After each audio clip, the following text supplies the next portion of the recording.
Teu nome é mais alto. Diga! Teu nome. A fuga que conduz até o Criador. É o tema da mensagem à luz de Gênesis, capítulo 28, verso número 1 ao verso número 9, que diz assim: Isaque chamou Jacó e, dando-lhe a sua bênção, lhe ordenou, dizendo: Não escolha uma esposa dentre as filhas de Canaã. Levante-se e vá a Padã-Arã, à casa de Betuel, pai de sua mãe, e tome por lá uma esposa, uma das filhas de Labão, irmão da sua mãe. Que o Todo-Poderoso o abençoe, faça com que seja fecundo e o multiplique, para que você venha a ser uma multidão de povos.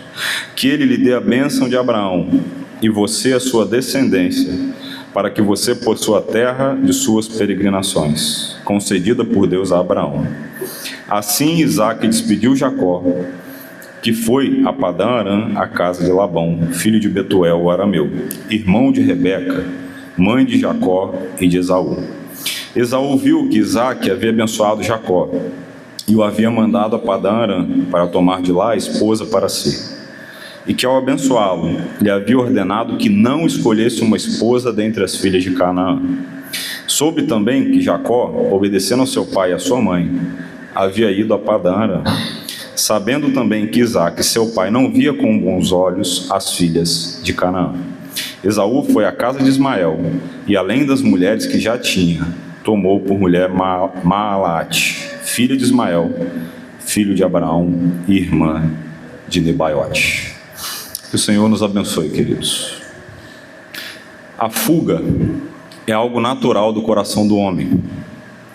E normalmente ela é associada a três coisas que são praticamente indissolúveis: ao medo, à culpa ou ao fracasso. Três coisas comuns de alguém que foge. E é natural fugir quando você perde o controle de algo, quando você enfrenta alguma consequência que talvez você não esperava, e ao mesmo tempo um problema que chega que parece que é maior do que você pode suportar. De modo que fugir, via de regra, costuma nos afastar das pessoas, nos afastar dos lugares e nos afastar das responsabilidades. Pessoas, lugares e responsabilidades. A fuga. Um homem foge, por exemplo, quando ele não quer assumir a responsabilidade de ser pai. Uma mulher foge quando ela não está preparada para lidar com um problema que ela mesma criou. Uma criança foge quando acontece algo de errado e ela não sabe lidar com as consequências.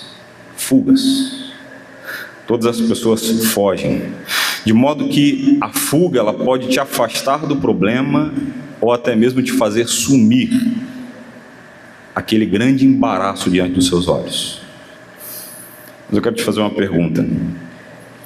E quando a fuga te leva de volta para aquilo que você não desejava ver mais? Porque quem está em fuga deseja correr, fugir, ir embora, e jamais encontrar o motivo da fuga no meio do caminho.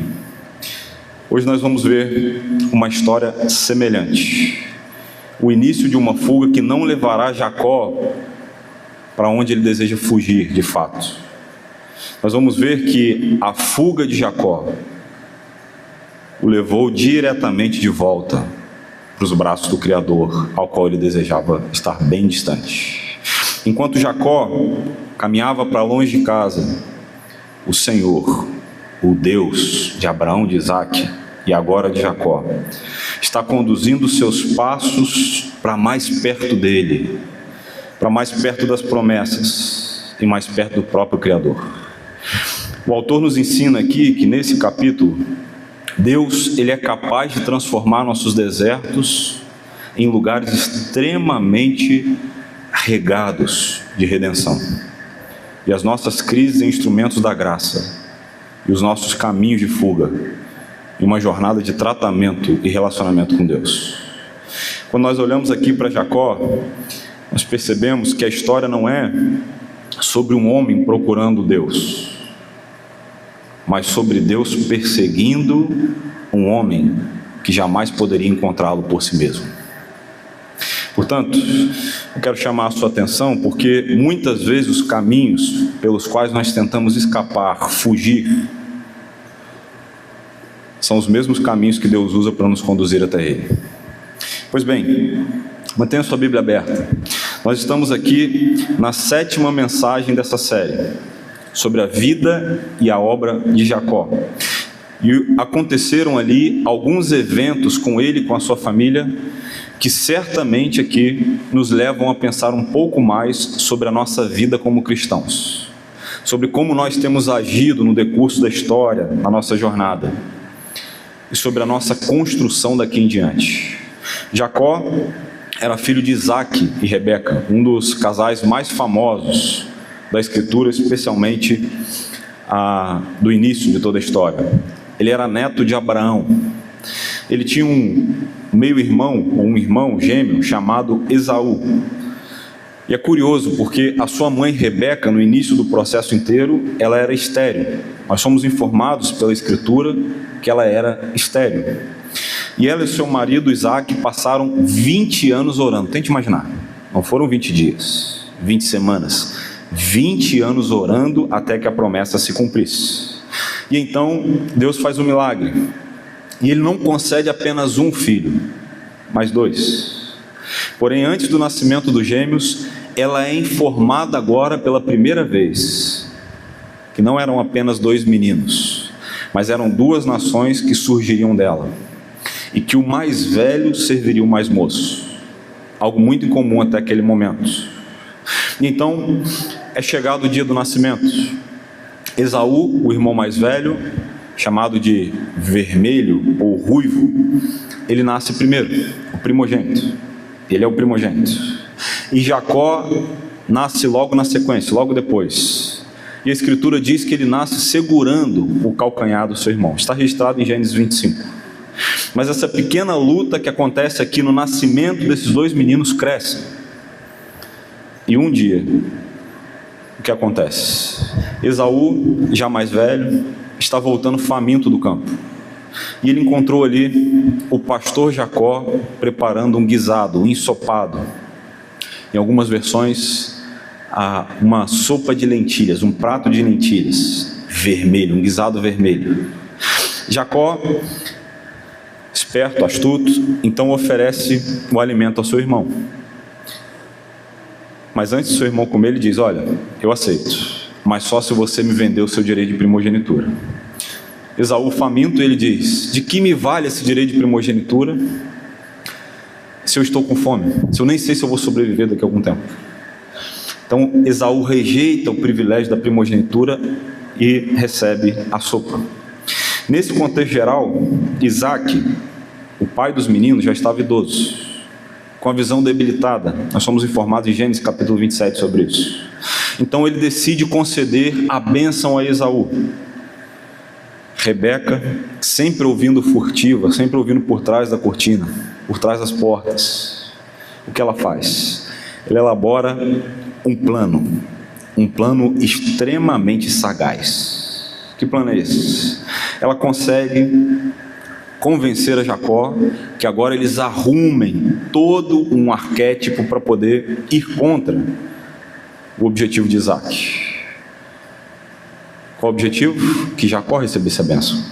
E aí começa um emaranhado de mentiras. Jacó se veste com a roupa de Esaú, coloca os pelos de dois cabritos que são mortos para fazer o guisado, e ele começa agora a colocar os pelos tanto no braço quanto no pescoço para parecer peludo como seu irmão Esaú.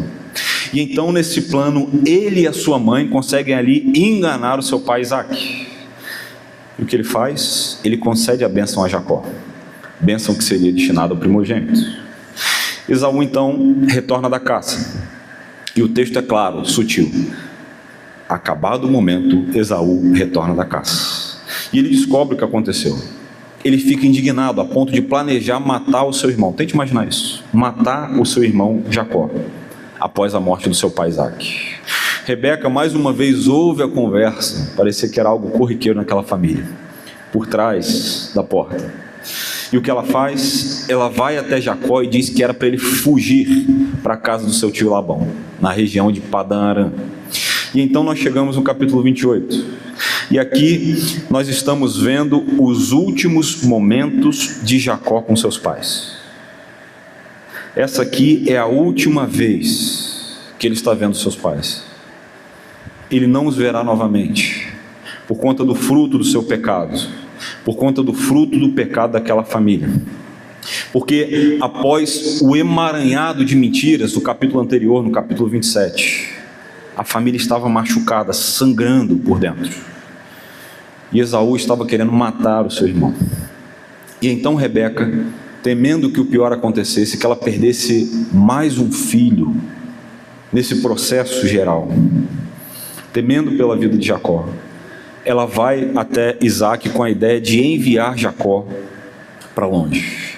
E observe como é curioso. Ela vai até Isaque com uma desculpa.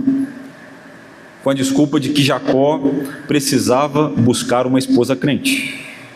E ela usa o fato de Esaú ter se casado com uma mulher cananeia. Isso teria causado ali uma certa amargura neles. E ela argumenta de que isso não poderia acontecer com um primogênito que fosse dar sequência à linhagem do Messias. Isso era verdade, irmãos? É verdade, de fato, que um crente não pode se casar com um descrente? Claro que era. A Bíblia ela ensina de modo muito claro que cristãos eles devem procurar primariamente cristãos, especialmente por conta do pecado do julgo desigual. Mas veja, isso não era a verdade do coração de Rebeca. Ela estava de novo enrolando o seu marido Isaque.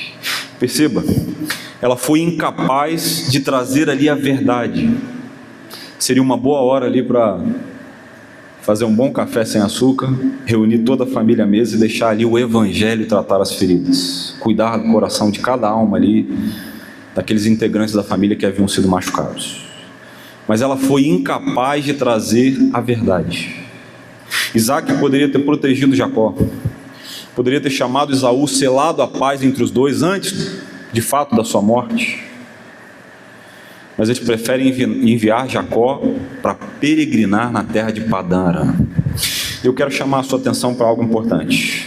Ouça, assim como Rebeca e Isaque, há muitas famílias ainda hoje achando que precisam ajudar a Deus a cumprir os seus propósitos, pela força do próprio braço. Esaú e Jacó cresceram num lar assim. Seus pais tinham preferências, favoreciam um filho em detrimento do outro. Em alguns momentos, eles recorreram a mentiras, intrigas, falácias, acreditando que se era por uma boa causa, estava justificado. Mas observe, dois pais que não eram descrentes, cometendo um pecado atrás do outro. Eles criam na promessa de Deus, mas ainda assim foram pais tolos, que conduziram mal aos seus filhos. Por isso, irmãos, ouçam, pais cristãos, eles precisam aprender a guiar os seus filhos no caminho do Senhor. Isso não é automático. A fé dos pais, por si só, não garante ali uma direção sábia aos filhos. Portanto, é necessário você ensinar, corrigir, doutrinar, instruir, dar exemplo e, ao mesmo tempo, depender da graça de Deus em cada etapa da caminhada. E algo a mais aqui que nós precisamos entender. Ouça, mesmo que você tenha tido bons pais, mesmo que o seu exemplo seja o melhor de todos nós aqui que estamos nessa noite, a vida cristã não consiste em reproduzir o exemplo, o modelo de criação que você recebeu em casa. Todo cristão é chamado a submeter a sua maneira de viver e a sua maneira de criar os filhos à luz da Escritura. Portanto, por melhor que seja um conselho, ele deve ser comparado às Escrituras Sagradas. Isso significa que interromper os maus padrões que nós herdamos é uma responsabilidade dos pais. abandonar a tolice dos nossos pais e preservar a sabedoria que eles nos transmitiram. Portanto, a vida cristã é uma vida de uma série de recomeços à luz da própria Escritura. Significa, irmãos, que a nossa referência final não é a tradição da família, não são apenas os bons conselhos, mas a palavra de Deus. Quero ilustrar isso de forma clara. Certamente, na sua vida, você já mudou de opinião dia após dia, é ou não é? Um conselho que você deu no ano passado, você daria o mesmo conselho hoje? Provavelmente não. Portanto, eu e você não somos fontes confiáveis, porque nós estamos mudando a cada dia. O que é que não muda então? E que nunca vai mudar? As Escrituras. Portanto, é nela que nós devemos pavimentar e fundamentar a criação dos filhos e também a nossa vida. Portanto, pais crentes precisam ser continuamente reformados pelas Escrituras, para que eles possam conduzir os seus filhos não apenas segundo aquilo que eles aprenderam em casa, mas segundo aquilo que Deus conduz e nos ensina. Diante disso, eu quero junto com você aprender algumas lições sobre esse texto, algumas lições que esse texto nos ensina, que pode certamente aquecer o seu coração e ajudar a sua vida na sua caminhada. E a primeira lição que nós podemos aprender, ouça, é que a história da redenção avança pela escolha soberana de Deus. Observe na sua Bíblia os versos de número 1 ao verso de número 5, que diz: Isaque chamou Jacó e, dando-lhe a sua bênção, lhe ordenou, dizendo: Não escolha uma esposa dentre as filhas de Canaã. Levante-se e vá a Padã-Arã, a casa de Betuel, pai de sua mãe, e tome lá por esposa uma das filhas de Labão, irmão da sua mãe. Que Deus Todo-Poderoso o abençoe. Faça com que seja fecundo e o multiplique, para que você venha a ser uma multidão de povos. Que Ele lhe dê a bênção de Abraão, a você e a sua descendência, para que você possua a terra de suas peregrinações, concedida por Deus a Abraão. Assim, Isaque despediu de Jacó, que se foi a Padã, a casa de Labão, filho de Betuel, o arameu, irmão de Rebeca, mãe de Jacó e de Esaú. Vejam, quando Isaque envia aqui Jacó para Padã-Arã, algo impressionante está acontecendo, porque pela primeira vez, até esse ponto, ele parece aqui aceitar tranquilamente, plenamente aquilo que Deus está fazendo, aquilo que Deus havia determinado, pré-determinado antes dos meninos nascerem.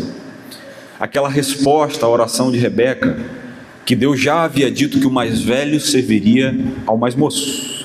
E durante anos, Isaque resistiu a essa determinação divina. Basta observar, por exemplo, que desde o começo, o desejo de Isaque era transmitir a bênção a Esaú, o seu filho predileto. Ele o manda ir na caçada, para que ele volte com a caça, e depois da caça, pois o seu guisado pronto, ele abençoa Esaú. Basta observar, por exemplo, que no capítulo anterior, após ele descobrir que ele havia, de modo errado, equivocado, passado a bênção para Jacó ao invés de Esaú, ele estremece. Não porque Jacó havia enganado, mas porque o propósito divino, a vontade de Deus havia prevalecido sobre ele. Ele havia mentido para Abimeleque em Gerar, mentiu para Esaú, e agora ele tentou mentir para o próprio Deus, quando ele desobedeceu a sua ordem.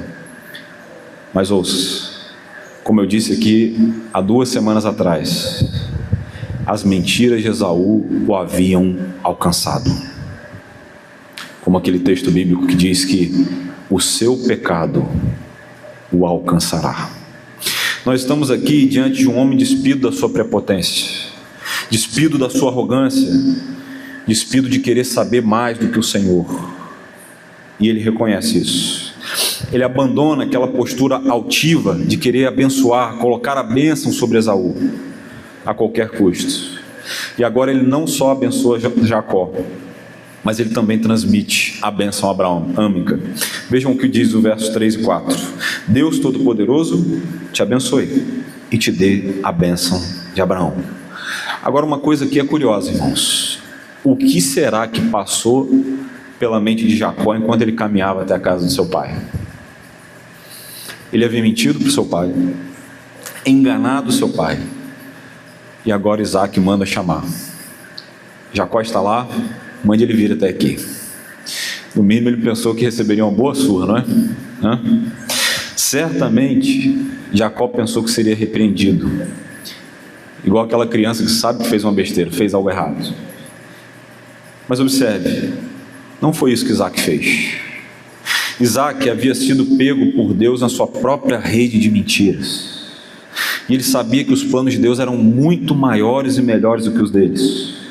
Então ele não só apenas falou com bondade com seu próprio filho, como ele também estendeu a sua bênção, a bênção de Abraão.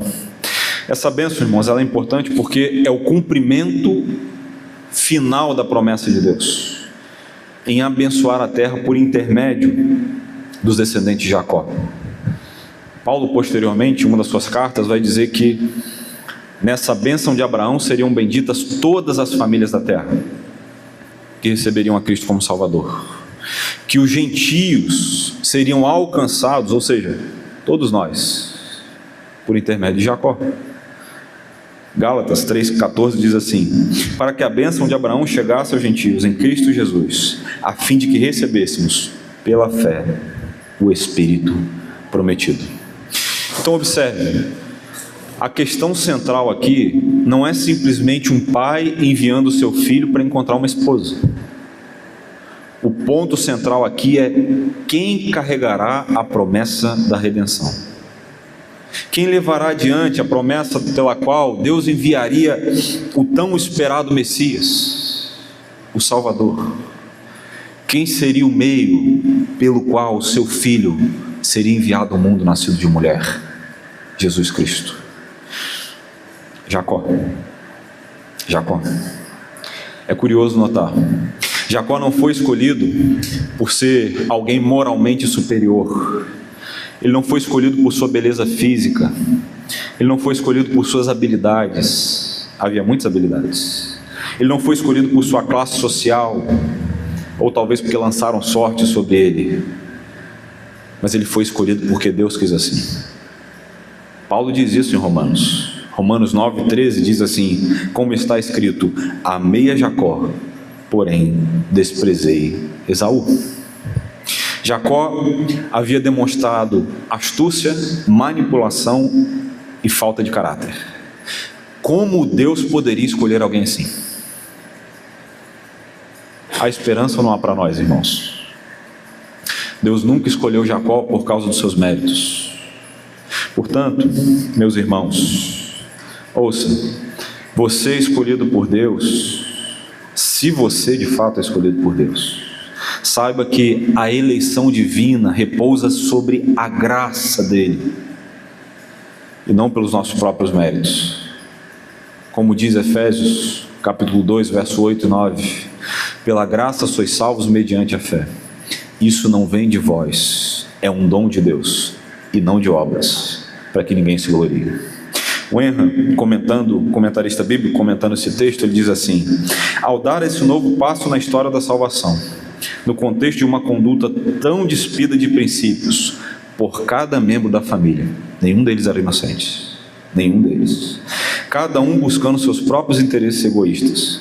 O narrador não aponta para a falibilidade dos eleitos de Deus, cujas virtudes muitas vezes se transformam em vícios, mas reafirma a graça de Deus.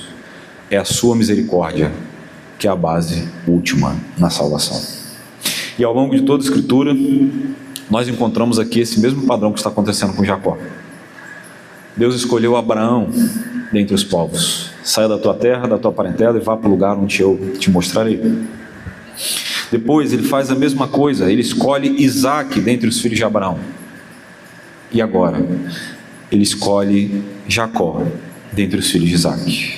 Isso nos mostra, irmãos, que a continuidade da aliança não depende da excelência ou do mérito humano, mas depende em última instância da palavra e da fidelidade de Deus, que cumpre soberanamente as suas promessas. E há aqui uma aplicação para nós. Ouça, a sua esperança deve estar na capacidade de Deus em permanecer fiel às suas promessas. É uma bênção nós termos dons, talentos, habilidades, servir ao próximo, abençoar a vida das pessoas. Mas ouça, nenhuma dessas obras deve ser a sua esperança na sua salvação. Porque se a salvação dependesse da consistência humana, da capacidade humana, da nossa fidelidade, da nossa cognição, nenhum de nós seríamos salvos. Nenhum de nós. A confiança que norteia a nossa vida não deve estar naquilo que nós fazemos por Deus, mas naquilo que Deus fez por você. A salvação ela só pode ser segura porque ela está alicerçada naquele que não falha, que não pede conselhos a ninguém. Um Deus que conhece o ontem e o amanhã desde hoje, desde ontem. Como diz Apocalipse 13:8, do Cordeiro que foi morto desde a fundação do mundo. Jesus não é o plano B de Deus. Na história, Deus já havia pré-determinado que Ele enviaria o seu Filho. Se você duvida disso, abre Apocalipse capítulo 13, verso número 8, que diz que o Cordeiro, o nome está escrito no livro da vida do Cordeiro, que foi morto desde a fundação do mundo. Desde que o mundo é mundo, desde sempre, Deus já havia pré-determinado que enviaria o seu Filho para morrer por nós. E ouça, um dos hinos mais famosos e célebres da história é o hino Amazing Grace, Maravilhosa Graça. Essa música se tornou um dos hinos mais cantados e mais célebres, mais gravados na história. E o fenômeno da divulgação desse livro, desse hino, não estava apenas ali na sua melodia, não eram apenas as pessoas cantando, mas no testemunho de um homem que descobriu que a sua salvação não dependia ali do lamaçal profundo ao qual o pecador está, mas na soberana graça de Deus, na grandeza do Deus Criador. O seu autor, John Newton, ele passou boa parte da sua vida vivendo como um traficante de escravos. Uma das notas mais tristes da história, quero abrir um parênteses aqui, é como os seres humanos tiveram a capacidade de escravizar outros seres humanos por conta da cor da sua pele. Essa é uma das notas mais tristes da história do homem. Triste. Então, humanamente falando, a salvação desse homem, John Newton, seria irreparável. Mas o que acontece com ele?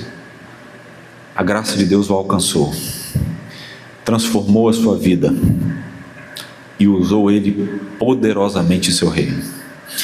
Ele se tornou pastor, escritor, compositor de livros e depois um homem que lutou contra, ou melhor, a favor do movimento de abolição da escravatura.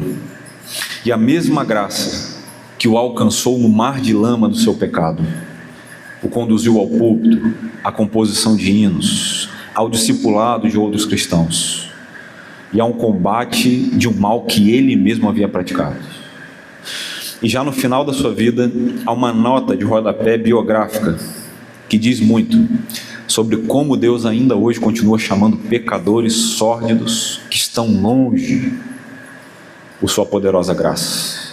Ele diz assim, John Newton: minha memória está quase acabada, final da vida, mas lembro-me de duas coisas: que sou um grande pecador e que Cristo é um grande Salvador. A nossa esperança não está na nossa capacidade de sermos suficientemente bons, constantes, fiéis. A nossa salvação não é por obras, mas por graça e graça somente. Portanto, a nossa esperança está num Deus que permanece fiel, mesmo quando nós falhamos, mesmo quando nós somos insuficientes. Porque se a salvação dependesse da excelência humana, ninguém seria salvo. Mas porque ela depende da fidelidade última de Deus, e ela é uma obra perfeita de Cristo, nós podemos descansar seguros na sua promessa. Vejam, o autor aqui está nos mostrando que Deus está pavimentando o caminho da história pelo qual Ele traria o Salvador ao mundo. Esse seria o caminho pelo qual Deus enviaria em sua escolha soberana Cristo Jesus. Portanto, a obra da redenção, ela repousa sobre a graça soberana de Deus. E mais uma coisa se destaca aqui. Perceba, Isaac finalmente está aqui assumindo seu papel espiritual dentro da família. Antes, ele era um pai hesitante, que havia abandonado os seus deveres de pai. Mas agora aqui ele está assumindo seu papel espiritual dentro da família. Agora ele confirma claramente que Jacó seria o herdeiro da aliança abrâmica. E quando ele assume esse papel, ele faz 3 movimentos aqui que fazem total diferença. O primeiro movimento, ele faz uma proibição. Veja o que ele diz no verso 1: não tomarás mulher dentre as filhas de Canaã. A primeira proibição aqui é o primeiro movimento que Isaac faz. O problema de Isaac, irmãos, assim como muito de nós, não é saber e conhecer as Escrituras. O problema de Isaac era obedecer a Deus. Ele conhecia as promessas, ele sabia da palavra, mas ele não obedecia a Deus. Ele sabia que as alianças erradas podiam acabar com a vida espiritual deles. E na Escritura, veja, o casamento nunca é tratado apenas como um romance, como uma oportunidade ali de esparecer a mente, de conhecer novas pessoas, mas ele é tratado diretamente como uma influência espiritual. O que ele está fazendo aqui é o que ele até aquele momento não havia feito, colocando as coisas no seu devido lugar. Isaac está reparando um erro que ele mesmo cometeu. Isaac não está preocupado aqui apenas com a cultura, mas ele está preocupado com a fidelidade espiritual. Eu quero fazer uma pergunta a você: como você lida com isso na sua vida? Com a fidelidade espiritual a Deus? É a cultura que influencia a forma que você pensa, ou é a Escritura? Respostas difíceis, mas que precisam de resposta. Mas ele faz aqui um segundo movimento. Veja, além de fazer uma proibição, ele dá ao seu filho Jacó uma missão. Ele diz que Jacó deveria ir a Padã-Arã. E esse movimento aqui não era simples. Berseba, a cidade de Isaac, ela ficava ao norte de Canaã. No outro lado, Padã-Arã ficava ao sul de Canaã, na Macedônia.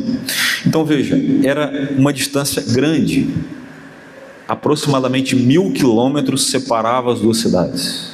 E esse percurso não era como nós fazemos hoje de carro, que demora aí aproximadamente algumas horas. Essa viagem, eles precisariam passar por rios, por regiões montanhosas, por alguns desertos. Uma viagem que demorava aproximadamente 3 semanas a 1 mês. Uma viagem cansativa. E eles faziam tudo isso a pé. Então esse trajeto demoraria um longo tempo para ser concluído. Jacó estava ali saindo do conforto da sua casa para enfrentar muitas incertezas e caminhar pela fé. E às vezes Deus faz a mesma coisa conosco. Ele nos separa de ambientes familiares, onde nós depositamos a nossa segurança, a nossa esperança, para nos ensinar a confiar nele e tratar o nosso coração. Warren Wiersbe, comentando esse texto, ele diz assim: a fé que não pode ser testada, não pode ser confiada. Vou repetir: a fé que não pode ser testada, não pode ser confiada. Se a sua fé, ela não pode sofrer pelas intempéries da vida, ela não é válida. Está sob suspeição a sua fé. Porque se dizer que tem fé apenas nos momentos tranquilos da vida, é fácil, ou não é? Mas veja, Jacó precisou sair da casa dos seus pais, do ambiente de proteção, da sua familiaridade, da sua tenda, da sua comida pronta ali, com os cabritos sendo cercados, da sua estabilidade. Da mesma forma, é o que muitas vezes Deus faz conosco, nas estradas desconhecidas da vida. Porque é na jornada que nós enfrentamos, em que nós temos as mais profundas experiências com Deus. Se você deseja ter um crescimento espiritual sem sair da sua zona de conforto, eu vou repetir, está sob suspeição a sua fé. Não é uma fé válida. É verdade, irmãos, que nem sempre Deus vai testar a nossa fé no limite dela. Isso é verdade. Nos enviando para longe, nos colocando distantes da nossa família, das pessoas que nós amamos. Mas também é verdade que muitas vezes obedecer a Deus significa deixar muitas coisas para trás. Deixar ambientes, romper com os nossos hábitos, confiar sem garantia nenhuma e andar pela fé. Portanto, se você busca crescer nas experiências com Deus, prepare-se para essa jornada de crescimento. Mas há uma terceira coisa que Isaac faz, e ele dá uma bênção a Jacó. A bênção de Abraão, que é dada a Jacó, ela inclui ali a descendência da terra, a proteção divina e principalmente a continuidade da promessa messiânica. Jacó era imperfeito, mas ele havia sido alcançado pela graça de Deus, e ele dá agora sequência à promessa abraâmica. E há aqui uma aplicação para nós. Ouça. Deus usa meios incomuns, mas também muitos meios comuns para realizar os seus propósitos. Me salta os olhos aqui ver esse texto, irmãos, porque é importante falar isso hoje, ainda mais num país como o nosso, numa cidade como a nossa, onde cada esquina você vê uma porta com o nome intitulado de igreja, uma porta aberta que as pessoas dizem que é uma igreja. Algumas pessoas falando em línguas, pastores estão ali entrevistando demônios, falsos milagres acontecendo à torta e à direita. Então, a cultura aponta para nós que, de forma até mesmo equivocada, que Deus só está ali onde tiver barulho, fumaça, agitação ou algo fora do comum acontecendo. Isso é que a cultura aponta para nós. Mas é interessante observar como Deus conduz a história da redenção, mesmo numa família complicada e problemática. Nós não estamos vendo aqui milagres espetaculares acontecendo nessa passagem, demônios sendo expulsos, não há aqui um mar se abrindo, não há um fogo descendo do céu, não há pessoas sendo curadas de doenças, não há entrevista a demônios, paletós, ungidos, mas há simplesmente um pai conversando com seu filho. Há uma viagem, há um casamento que está sendo planejado. Tudo isso é comum, ordinário. Entretanto, por trás desses acontecimentos aparentemente ordinários, Deus está conduzindo o maior plano de todos, o plano da redenção, o meio pelo qual Ele enviaria o seu Filho, nascido de mulher, Jesus Cristo. Da linhagem de Jacó surgiria Israel, de Israel viria a tribo de Judá, e de Judá veria o Messias. Séculos depois, nasceria o nosso Salvador, Jesus Cristo. Aquilo que parecia apenas uma simples, comum e ordinária decisão familiar, possui implicações eternas. E essa é uma das grandes doutrinas da providência. Dr. Ian Duguid, comentando esse texto, ele diz assim: o que cumpre os planos de Deus é uma família de fé e fracasso. Isaac, que confia em seus sentidos falíveis e carece de determinação. Rebeca, que age por meio da dominação e fraude. E Jacó, que mente e engana cometendo blasfêmia. Essa é uma mensagem de esperança para a igreja, pois a irrupção do reino de Deus depende, no final das contas, da graça soberana de Deus e não da fidelidade humana. A promessa de esperança de Deus supera todo esse fracasso.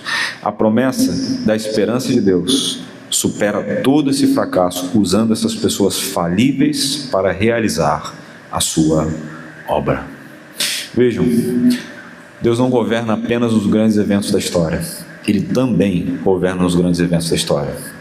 E esse é o erro de muitas pessoas: achar que Deus só usa sonhos, milagres, sinais e prodígios para fazer a sua obra na terra. Deus é um Deus do ordinário, e Ele usa acontecimentos aparentemente insignificantes da sua vida para realizar a sua obra. Vejam, nada está fora do controle de Deus. Nenhuma viagem, nenhuma conversa, nem algo do ordinário no seu dia a dia, nenhuma circunstância. Tudo está sendo usado para cumprir o seu propósito no reino dos céus. E muitas vezes você pode até imaginar que Deus está ausente só porque você não está vendo ali as intervenções extraordinárias. Mas Ele governa a nossa vida e a história por meio das nossas decisões. A Escritura nos diz que nenhuma folha sequer cai sem a permissão de Deus. Portanto, os nossos relacionamentos, as nossas oportunidades, as nossas circunstâncias que frequentemente parecem ordinárias, estão sendo guiadas por propósitos divinos. Por isso, ouça, e eu falo isso com muito amor a você, há uma grande responsabilidade nas decisões que nós tomamos diariamente. Escolhas erradas têm consequências amargas, e você pode colher esses frutos amargos. O Deus que dirige impérios também dirige os detalhes da vida dos seus filhos. Isso nos leva à nossa próxima verdade nesse texto. A próxima divisão nos mostra aqui uma verdade impressionante. Ouça, atitudes externas não podem substituir um coração transformado. Veja o que diz na sua Bíblia, do verso número 6 ao verso número 9, caminhando para o final. Diz o texto assim: Esaú viu que Isaque havia abençoado Jacó e o havia mandado para Padã-Arã para tomar de lá esposa para si, e que ao abençoá-lo lhe havia ordenado que não escolhesse uma esposa dentre as filhas de Canaã. Soube também que Jacó, obedecendo ao seu pai e à sua mãe, havia ido a Padã-Arã. Sabendo também que Isaque, seu pai, não via com bons olhos as filhas de Canaã, Esaú foi à casa de Ismael, e além das mulheres que já tinha, tomou por mulher Maalaate, filha de Ismael, filho de Abraão, irmã de Nebaiote. Os 4 últimos versos aqui do texto, eles mudam o foco de Jacó para Esaú. E ele percebe algo. Pela primeira vez, Esaú parece estar sensível. Ele está atento ali aos movimentos da família. E ele percebe que o seu pai ali desaprova os seus casamentos. Ele havia casado com 2 filhas de Et, 2 mulheres hetéias. No entanto, veja, Jacó foi enviado para uma terra, numa viagem longa de quase 1 mês, para buscar uma esposa dentre as filhas da aliança. E então, o que Esaú faz? Ele resolve agir. E nós somos informados que ele se casa com uma filha de Ismael. Você se lembra da história? Quem era o irmão de Isaque? Ismael. Isaque, Ismael. Mais uma vez, as pessoas tentando ajudar a Deus a cumprir suas promessas. E ele se casa então com uma das filhas de Ismael. Uma grande surpresa até então. À primeira vista para nós, parece aqui que Deus está mostrando através desse texto que Esaú está arrependido. Mas não é isso que está acontecendo. Basta aqui uma observação cuidadosa e atenta para você perceber. O profano Esaú, que é citado como profano no livro de Hebreus, ele está agindo no nível extremo, onde apenas as aparências importam. Ele age como se fosse um crente, mas ele não havia tido seu coração transformado. Ele vê as consequências, mas ele não compreende a raiz do problema. Veja, o problema nunca foi quem ele havia escolhido para casar apenas. Isso era a consequência externa do seu pecado, de procurar ali um não crente para casar. O problema de Esaú era o seu coração. Ele desprezou ali o seu direito de primogenitura, tratou as coisas espirituais como se fossem coisas sem valor, e agora ele tenta corrigir toda essa rota que já estava longe demais, voltando atrás, apenas com uma mudança superficial. Ele quer os benefícios da bênção, mas sem uma verdadeira transformação, uma verdadeira submissão ao Deus da bênção.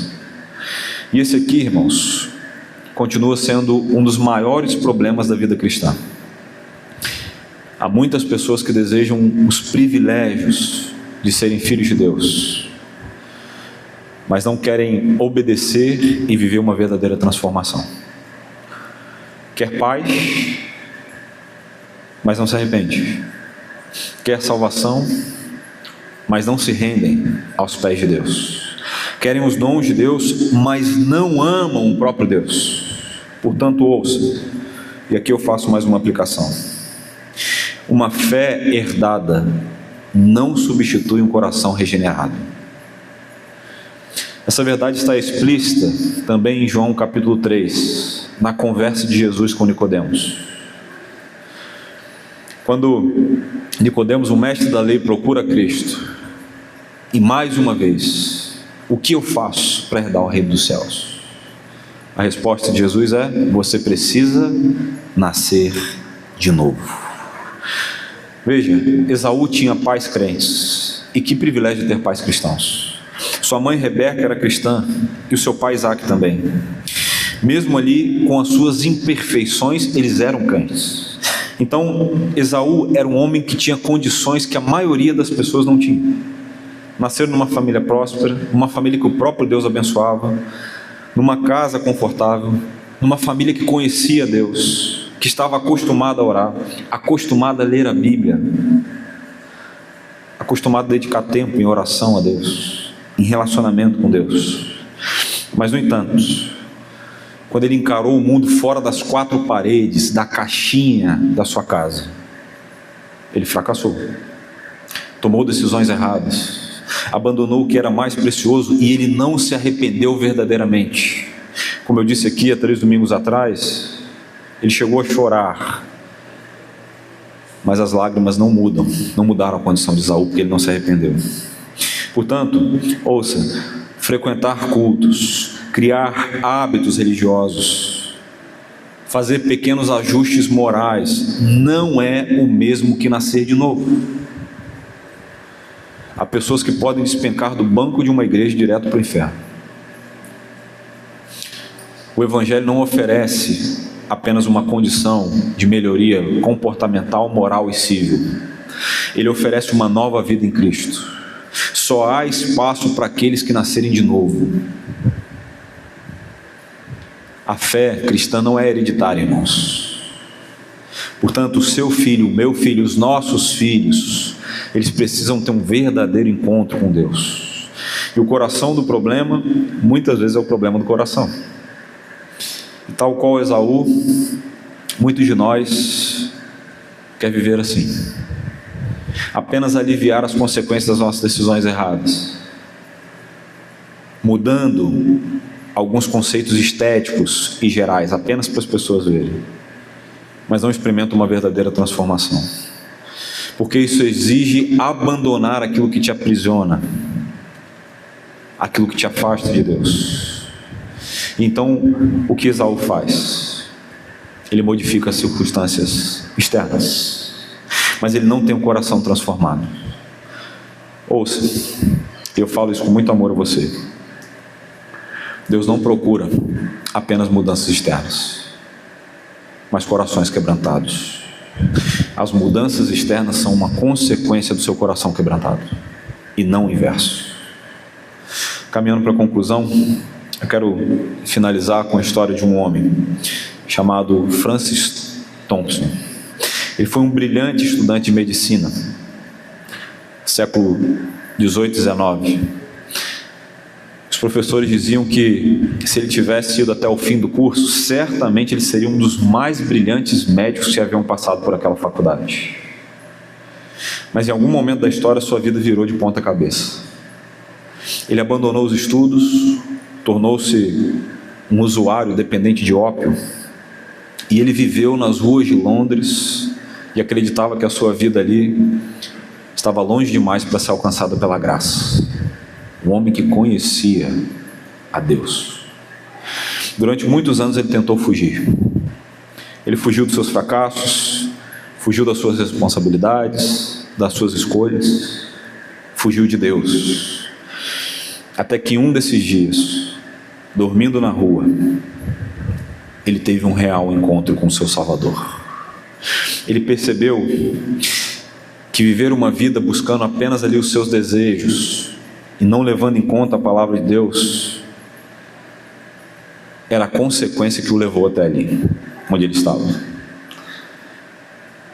E nessa sua fuga de tentar ir embora, de tentar se afastar, fez com que ele fosse diretamente até o seu Criador.